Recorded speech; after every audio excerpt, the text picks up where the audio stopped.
I used to believe that that the only way to be successful is to work really, really hard. You gotta grind. It's not that I don't think that that's true. I just like to question everything right now.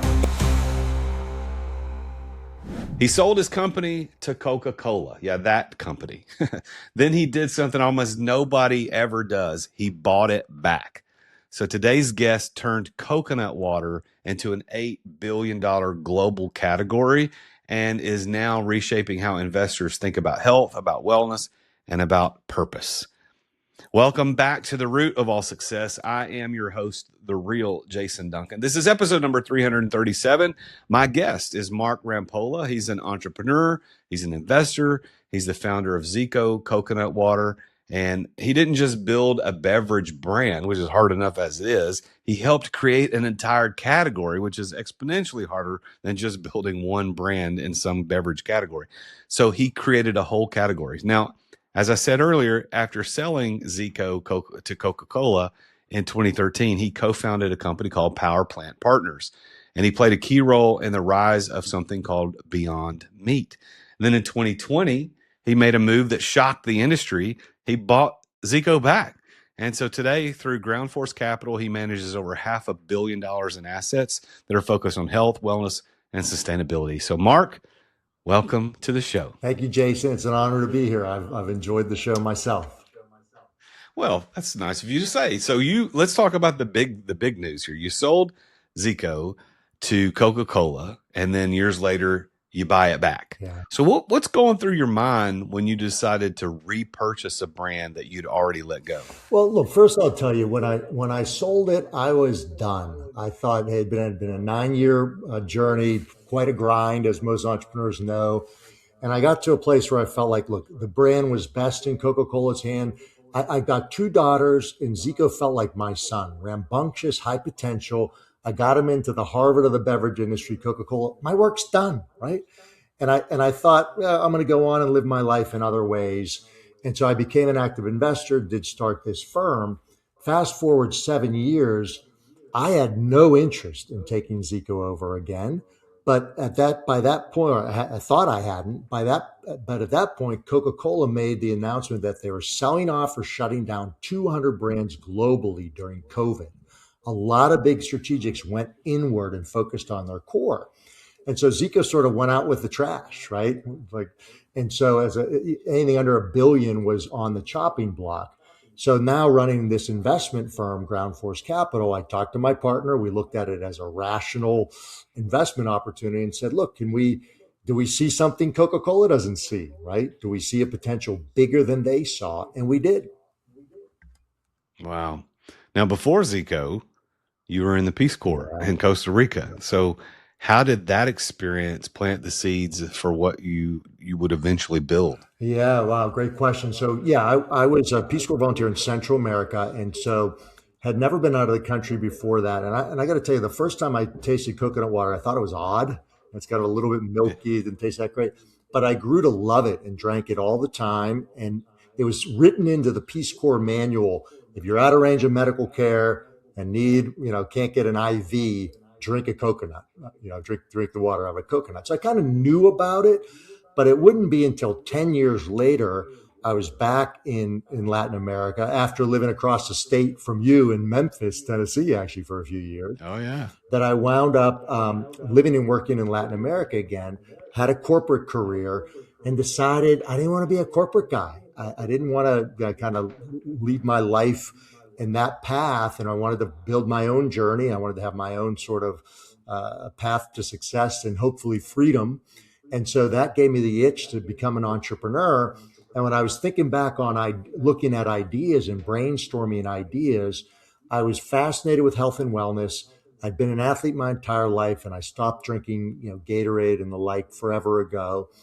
And meanwhile, I was drinking coconut water all the time. And so the big idea was, wait a second, there's got to be other consumers out there that are looking for a healthier alternative. And here's coconut water, known and loved by billions of people around the world, the tropical world, for its replenishing properties. Maybe there's a market in the U.S. for this. You've talked a lot about purpose driven entrepreneurship all throughout your career. Was that always clear to you, or did it take time to connect the dots between mission and business? Look, it did take some time. What I would say is my entire life, I have been searching for purpose. And some of that was I was raised, Catholic, and my parents sort of promoted for all of us the value of finding your purpose in life. And that didn't have to be a religious or spiritual one, but it had to be a personal one. And so, but you said that well. It was a search for me. It took some time for me to figure that out. Peace Corps was the beginning of that, but so was business school. But over time, I began to believe my purpose, the purpose I'm choosing, where I feel called, is to bring a different way of operating into the business world, to bring who I am, to bring a personal sense, to bring some sense of spirituality, bring some sense of positive impact into the belly of the beast, into the business world. And so I started that in the corporate world. Then I realized that maybe I can have a better influence as an entrepreneur. And so, yeah, and ZICO was built out of that purpose. That was ultimately to really, I remember from the beginning, our purpose was help anybody that wants to live a more active, healthy, natural lifestyle. Make it easy and accessible for them. Well, building Zico into a global brand required convincing people, specifically Americans, to drink something that they had most of them had never heard of. And as you admitted, the first time you drank it, yeah, this is a little weird. I don't know what this is. So what was the hardest part of creating that category from scratch? Yeah, that was the hardest part, Jason. I mean, I remember, and I'll bet you now most of your listeners are familiar with coconut water, and a lot of them drink it. But going back to 2004 when we launched, I remember most people didn't know what it was. And they would taste it, and I would get a lot of like, because it's got a low acid profile. Most of what we drink has a very high acidity level. So people aren't just used to it really. And so I can remember, for example, I trained my team when you're at an event and somebody has a bad reaction, you grab them by the shoulder and you say, it's an acquired taste. It's not for everyone. And you escort them out of the booth. We also intentionally did a ton of sampling post either runs, bike events, or triathlons. Part of the reason is because it is naturally high in electrolytes. It's great for replenishment. But the other reason, you'll drink, excuse my language, you'll drink your own piss at the end of a triathlon, right? So it's like more likely for people to have a positive response. And that positive response gets reinforced over time, But that was the biggest challenge, is getting up. Well, there were a lot of challenges. One of the biggest ones with consumers was just getting over the taste profile. So selling to Coca-Cola is a dream exit for most founders. Is the dollar amount that you sold for, is that public, or is that still It is public. concealed? A little over 200 million. Well, $200 million. Okay. So when you sold for $200 million to Coca-Cola, what surprised you most about the transition? And what did you learn about yourself in that process? Jason, I love that question. What did I learn about myself? Because I spent a lot of time with entrepreneurs and asked them that exact question. Because you can learn about the world, but ultimately this is an individual learning journey. What I learned about myself was I had bought in. It was amazing, right? It was more money than I expected to make initially. Of course, that 200 million gets split among a number of investors. That wasn't all in my pocket, but I did better than I expected. I had enough money that if I wasn't an idiot, I never needed to work again.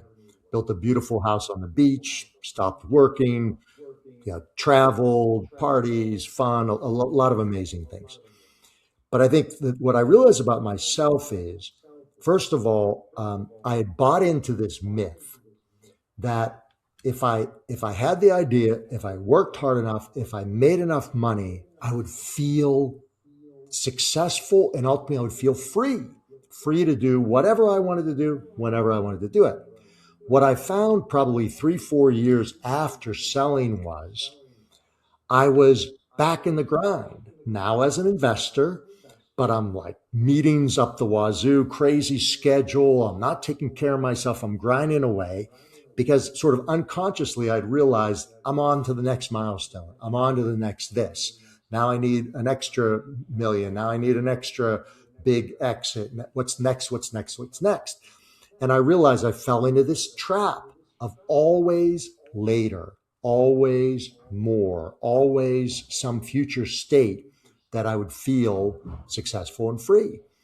And so that to me was a wake up call like, man, I got to do something different now because I love working. I love business. I do want to make more money. I do want to have more success.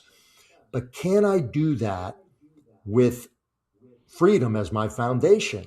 And so I, in many ways, rebuilt my life from the bottom up. And that's what I wrote about in this recent book, An Entrepreneur's Guide to Freedom, is like what that takes, because that was the learning for me. If I'm not careful, I'm going to trap myself again in the same damn cycles, you know? Well, I want to talk about your book, but I have one more question about the acquisition. But this, I want to talk about the reacquisition. Yeah. So when you bought ZICO back in 2020, what is that number public? Is that number public that you bought it back for? Yeah, boy, I don't. Well, it's mine to decide if it's public or not. So I'll give it to you. It was less than $5 million. Say that again. I didn't hear what you said. That's what I thought you said, but I thought surely not. Yeah. So that's the deal of the century right there. Let's sell it for $200 million. Buy it back for $5 million. It's only the deal of the century, Jason, is if we can build it back up and monetize it, right? Well, of course you can. So, and it's taken more investment than just that, because even with all I know, even with ever I've been through, in beverage is tough. So it's taken more money and more time than we expected. But by next year, ZICO should do in revenue, because we started from zero, even though we bought the brand. So effectively we had to start from zero. But by next year, we should do more in revenue than at the point when I sold it to Coca-Cola the first time. Yeah. So it's worth more than it was when you sold it back to Coca-Cola to begin with. So Coca-Cola. So for those, this is a little business lesson that you'd probably teach better than me, but the business lesson for those that are out there going, these corporations don't pay their fair share of taxes. Hear me, listen well. They lost $195 million on that deal.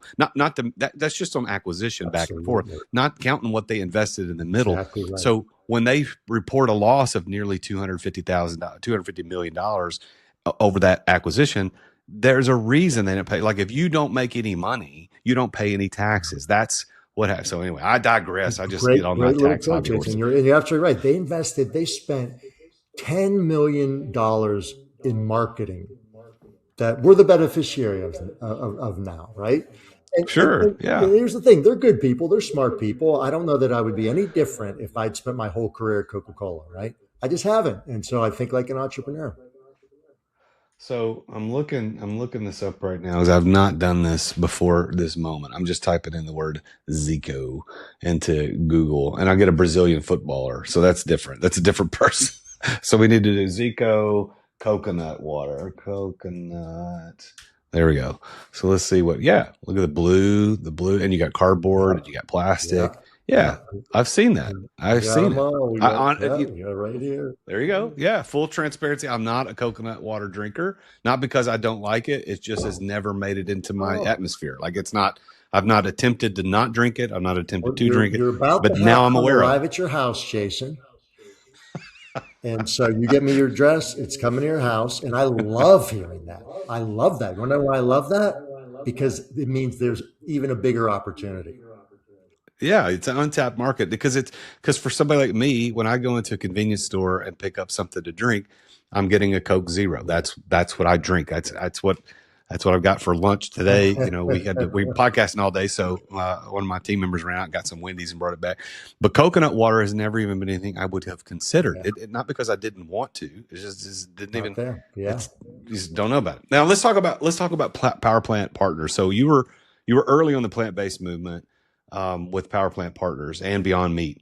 So what did you see that others missed, and what's your take on where that space is headed right now? Yeah, so I think we were ahead of the curve in seeing that what many people thought was really niche or fringe had the potential to go mainstream.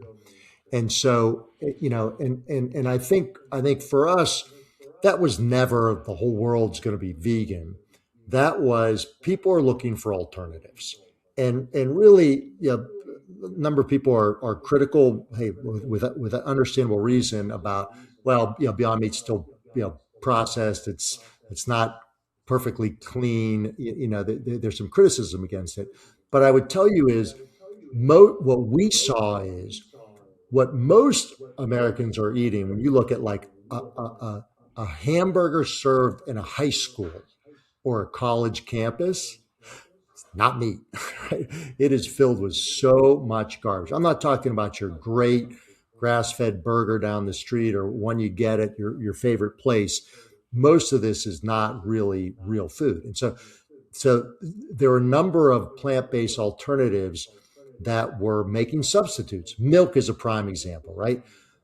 20 years ago, you went to your Starbucks or your local coffee shop, you got milk or milk, right? Now you can get almond milk, soy milk, coconut milk, oat milk, right?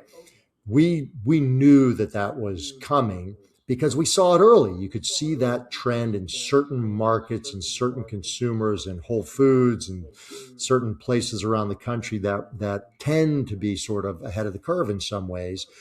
So we decided to form a firm and invest in companies in that space. And the reality is we had a couple big winners. Beyond Meat was a big one. Thrive Market, which isn't only plant-based, but does plenty of plant-based, was a big winner. We also had some black eyes. We had some companies that didn't do quite so well. But what was interesting is that trend in many ways probably got overhyped, but it absolutely got overcapitalized. All of a sudden, every investment firm on the planet either started looking at or put a team dedicated to go after plant-based investing. And so all of a sudden, valuations got bid up. Companies had tons of money. They started marketing and promoting ahead of the curve of really where consumers were. And so that market got oversaturated and had a pullback, a massive pullback. And so we shifted our focus to say, we still will do plant-based investing, but that's not our core thesis. So we changed our name to Ground Force Capital and began to expand to invest in other areas. So we just closed today a beef jerky company called Righteous Felon. Fantastic brand. It's growing fast because we're more focused in health and wellness and sustainability, not only plant-based. And part of that reflects my own learning, my own journey with food, and the science and research we're doing as well. That helps us understand that, hey, people make different choices. We're not dogmatic about that, but that sector is still, it's not irrelevant, but it's definitely had its challenges in the last few years. Well, I want to talk a little bit about your new book, The Entrepreneur's Guide to Freedom. But before we do that, I want to talk about a couple of things. So everybody stand by. We're going to get back to Mark in just a moment. But first, I want to encourage you to go to youtube.com/TheRealJasonDuncan and subscribe. If you're on YouTube watching this, you're watching it on my channel anyway. So just hit that subscribe button. You're going to get every podcast episode plus exclusive videos on building and scaling exitable businesses. I also teach what my book talks about, Exit Without Exiting, that philosophy, and the XOS method, which is Exeter Operating System that we put together for our mastermind members. And we talk about something called the 3 tiers of entrepreneurial evolution. So if you want to subscribe to get that type of content, go to youtube.com/TheRealJasonDuncan. And now a word from today's sponsor, Bank on Yourself. Ready to take control of your business cash flow, create your own private source of funding, and transform the way you build wealth? I want you to imagine for a minute a proven strategy that's designed for entrepreneurs that lets you access capital when you need it without banks. That's awesome. Without gatekeepers, without tedious applications. This approach lets your money grow every single year. It gives you liquidity for investments and expansion, and it can protect your savings from market shocks. You can set your own terms for borrowing and for repayment, and you can maximize what you keep. And you get to keep your business moving forward with confidence. And savvy entrepreneurs all around the country are unlocking freedom with this method, this bank on yourself method. And if you want to learn how you can bank on your own success, then go to therealjasonduncan.com/bank on yourself And you can book a confidential 15-minute session with a specialist who can answer a few questions, show you how this strategy might fit into your financial goals. It's something that I've been doing since 2019. I wish I discovered it many, many years earlier, but I can't say how wonderful this is. It is wonderful. Take charge of your financial future today. Go to therealjasonduncan.com/bank on yourself. Now back to the show. So Mark, let's talk about your newest book, The Entrepreneur's Guide to Freedom. Why did you write that book with that title? Yeah. Look, I tend to, back to what I know about myself. I learn I learn my lessons by writing. I've always journaled. I've always written. So in many ways, I started writing this for myself. I really started writing for myself to look back on how did I, despite my success, wind up trapped, and how did I want to build for freedom, optimize for freedom from the beginning. And you used this term before, sort of an operating system. Like how do I build my own operating system? And what I realized as I was going through this sort of rebirthing process myself, I'm still running ground force. I'm still working with entrepreneurs. I'm still sitting on boards of directors. And I'm realizing a lot of the things, the tools and skill sets that I'm using and developing are super applicable for others. And I would, I'll give you one little example. This adage, there's no place for emotion in business, right? Good luck with that. That is 18th century thinking in a 21st century world. Modern neuroscience makes it crystal clear. Emotions are just data, right? What do we do with them? There's no such thing as manifesting without alignment to our emotions. So I try to bring some of these things for myself into my world. But I started to bring them with the boards of directors, with CEOs, with founders that I work with. And I realized, my God, everybody's suffering. They may look like they're smooth and perfect on the outside, right? Business looks great. They seem successful. People look at entrepreneurs and think they're the definition of success and freedom. But you and I know underneath, most of them are they're like swans on the water, smooth and perfect on the surface, but underneath they're scrambling like crazy, right? And so I realized they're suffering. And if I can offer even a little bit to help, I feel called to do so. So I decided to turn what I've been using for a number of years right now into this book to see if it can be helpful for others. Well, in your other book, your first book, I guess, High Hanging Fruit, you talk about reaching for the harder opportunities. So what's an example of some high hanging fruit you almost didn't go after? Oh boy, great question. High hanging fruit. Look, when I look back on ZICO, I'll share one thing that's a little bit of a twist on that, but I realize I built a really good business. I can see that, but I can also own that as soon as Coca-Cola got interested, and they actually made a small investment early on with us, the game became build to sell. And there's nothing wrong with that. I understand that. That was a rational decision. I made that choice. But it wasn't built to last.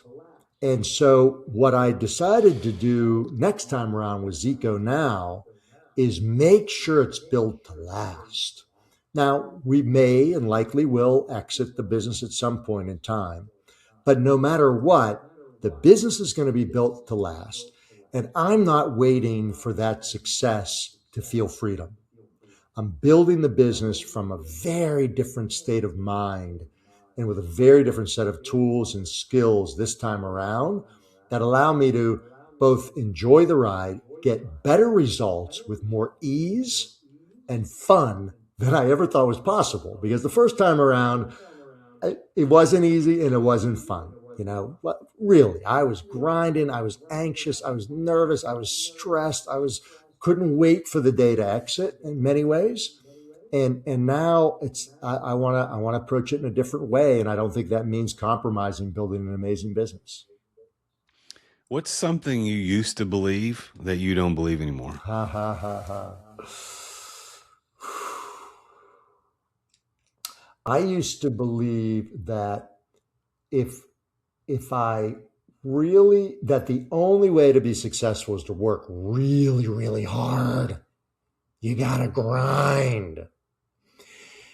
It's not that I don't think that that's true. I just like to question everything right now. Am I certain? One of the little tricks I use with entrepreneurs is ask yourself, what's the story you're telling yourself? And then ask, are you certain? 100% certain. And what if the opposite were true? So the question I would ask myself is, yeah, I can see the belief I have that the only way to be successful is to grind harder, faster, longer. And I ask myself, am I certain? Am I 100% certain that that's true? And of course, I'm not. So how could it be possible that the opposite is true? How could it be possible that the best way to get success is to approach it with a little bit more ease, a little bit more fun, a little bit more love? Is that even possible? Just that possibility is liberating, because now I'm not trapped by this assumption that I have to grind. So the name of this show is The Root of All Success. So let's talk about success. Mark, what do you believe has been the one key that has unlocked success for you more than anything else?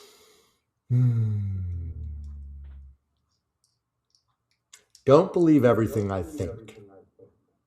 Question everything, even my own thinking, my own beliefs. Question with love and curiosity. And this is a difference. I used to do that with criticism. How could you think that? Why did you think that? Why did you do that?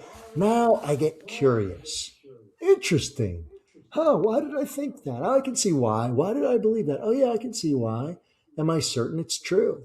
I think that questioning and curiosity to me is the secret. How do you personally define the word success? The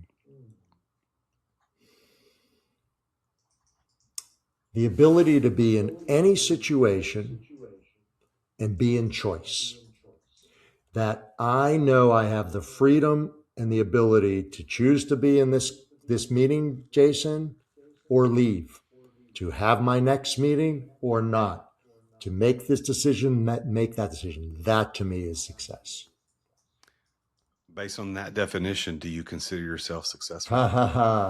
Most days, most of the time, yes.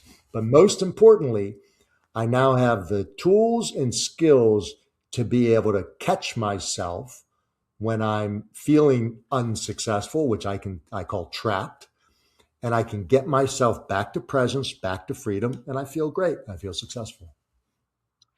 All right, put your consulting hat on or coaching hat on for a second. What's your best piece of advice for entrepreneurs? Get to really know, accept, and love yourself, because there's nobody else that's coming to save you, and you're the person you're going to spend the most time with in the rest of your life. So get used to it. All right. As we close this conversation today, Mark, I've got 3 rapid fire questions. Are you ready? Well, I think so. All right. Best lesson that you took from your Peace Corps days? I don't need more than $187 a month to be happy. That depends on your address, I suppose. Yeah, well, that's for sure. Costa Rica was a different place back then. All right. What one founder you've invested in who inspires you the most? Might be Nick Green, founder and CEO of Thrive Market. It's built a close to $1 billion business with just a level of integrity and open-heartedness that's impressive. Final question. If you could go back and give your 30-year-old Mark one piece of advice, what would it be? Relax. Trust. The universe is all working for you. I love it. Well, Mark, thank you so much for being on the show. How can people get in touch if they want to engage with what you're doing? I'm in LinkedIn is good for me, Instagram, and markrampolla.co is a website where I'm kind of doing some of this work around the book and engaging with entrepreneurs. That's the best way. All right. Mark Rampolla. That's spelled RAMPOLLA.co, markrampolla.co. So go check that out. And if you're interested in ZICO, it's ZICO.com. And I might be getting a case of those in my house. I could check out this coconut water Give me thing, your see what it's all Jason. about. It's on the house. Hey, listen, I love coconuts. So how bad can coconut water be, right? I mean, I like We've it. got a I like new coconut. one for you that's off the charts. I'm going to get to you.